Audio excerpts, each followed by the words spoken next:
Just because it's your thing, these pins, which I loved, and as I researched you, I saw that they are very intentional. So can you tell us what the choice was today?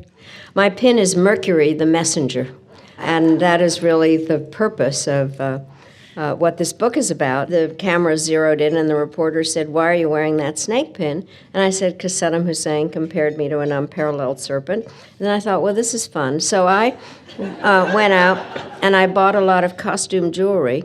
On good days, I wore flowers and butterflies and balloons, and on bad days, a lot of carnivorous animals and spiders and things. And the other ambassadors, were kind of began to wonder what was going on.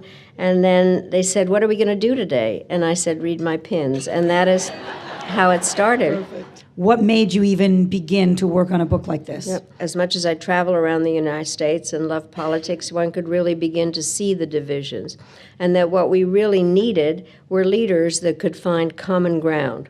And instead, what happened with the election was, in fact, to elect a leader that exacerbated those divisions. And so I decided that I needed to put the concept of fascism into a historical context, to know what creates it, what are the kind of leaders that take advantage of it. Can you talk a little bit more about the slow pace with which this ultimately is corrosive? Fascism is a very difficult term. It's not an ideology, it is a process. And people just throw the term around very loosely, and if you disagree with somebody, that person's a fascist. Historically, it seems to be coming out of a time when there is anger or disappointment or a sense of not being recognized properly in a country where there are divisions that are there in some way, and a group that is then identified as kind of a tribal group, a nationalist group, that this potential leader identifies himself with, to say that you are not being respected enough. As things do not improve, then you find a scapegoat. It's the minority's fault.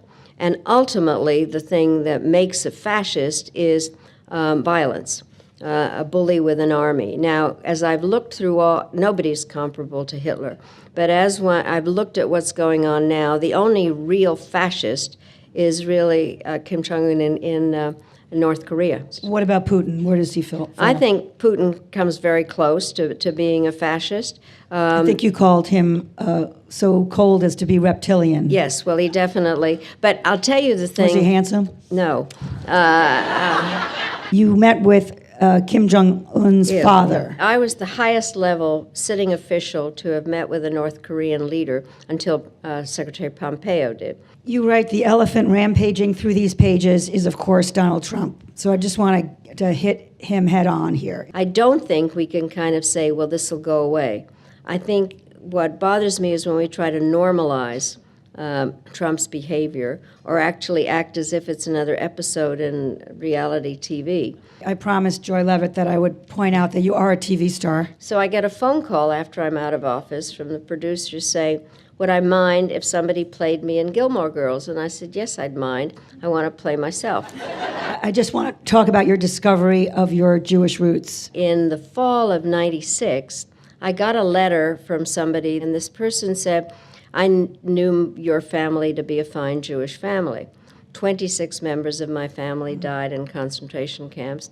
And so one of the reasons I wanted to write the book was to explain what happens when you give in to evil. Since we know propaganda and fear is what helps to elect fascists, what would you say that we should be doing?